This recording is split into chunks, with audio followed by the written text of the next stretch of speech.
Hi ಎಲ್ರಿಗೂ ನಮಸ್ಕಾರ. ಇವತ್ತು ಎಲ್ಲ ಥರ ಬೇಳೆಗಳನ್ನು ಹಾಕಿ ಯಾವ ರೀತಿ ದೋಸೆ ಮಾಡೋದು ಅಂತ ನೋಡೋಣ ಬನ್ನಿ.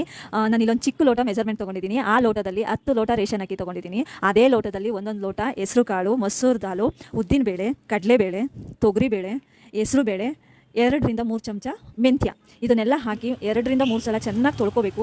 ತೊಳೆದಿರೋಂಥ ಅಕ್ಕಿ ಮತ್ತು ಬೇಳೆಗೆ ನೆನೆಯಷ್ಟು ನೀರು ಹಾಕಿ 3ರಿಂದ 4 ಅವರ್ ನೆನೆಸಿಡಬೇಕು. ಇವಾಗ ಚೆನ್ನಾಗಿ ನೆಂದಿದೆ. ಇದು ನೆಂದಿರೋಂಥ ಅಕ್ಕಿ ಬೇಳೆನ ನುಣ್ಣಗೆ ರುಬ್ಕೋಬೇಕು. ಎಲ್ಲನೂ ಈ ಥರ ರುಬ್ಕೊಂಡು ಒಂದು ಪಾತ್ರೆಯಲ್ಲಿ ಹಾಕಿ ಚೆನ್ನಾಗಿ ಮಿಕ್ಸ್ ಮಾಡಬೇಕು. ಚೆನ್ನಾಗಿ ಮಿಕ್ಸ್ ಆಗಿ ನಮ್ಮ ನಾಳೆ ಬೆಳಗ್ಗೆಗೆ ಎಷ್ಟು ಬೇಕೋ ಅಷ್ಟು ಹಿಟ್ಟನ್ನು ಇಟ್ಕೊಂಡು ಮಿಕ್ಕಿದ್ದನ್ನು ನಾವು ಫ್ರಿಜ್ಜಲ್ಲಿ ಇಡಬೇಕು. ಹುಳಿ ಬರಲ್ಲ. ಸೊ ನಾನು ಇಲ್ಲಿ ಸ್ವಲ್ಪ ಎತ್ತಿರ್ತಾ ಇದ್ದೀನಿ. ಬೆಳಗ್ಗೆ ಚೆನ್ನಾಗಿ ಇಟ್ಟು ಉಬ್ಬಿರೋಂಥ ಹಿಟ್ಟಿಗೆ ರುಚಿಗೆ ತಕ್ಕಷ್ಟು ಉಪ್ಪು ಹಾಕಿ, ನಾನಿಲ್ಲಿ ಸೋಡಾ ಹಾಕಿಲ್ಲ, ಸ್ಕಿಪ್ ಮಾಡ್ತಿದ್ದೀನಿ. ಈ ಥರ ಉಪ್ಪು ಹಾಕಿ ಚೆನ್ನಾಗಿ ಮಿಕ್ಸ್ ಮಾಡಬೇಕು. ಚೆನ್ನಾಗಿ ಮಿಕ್ಸ್ ಮಾಡಿದ್ರೆ ದೋಸೆ ಚೆನ್ನಾಗಿ ಬರುತ್ತೆ. ಈ ರೀತಿ ಅದ ಇರಬೇಕು.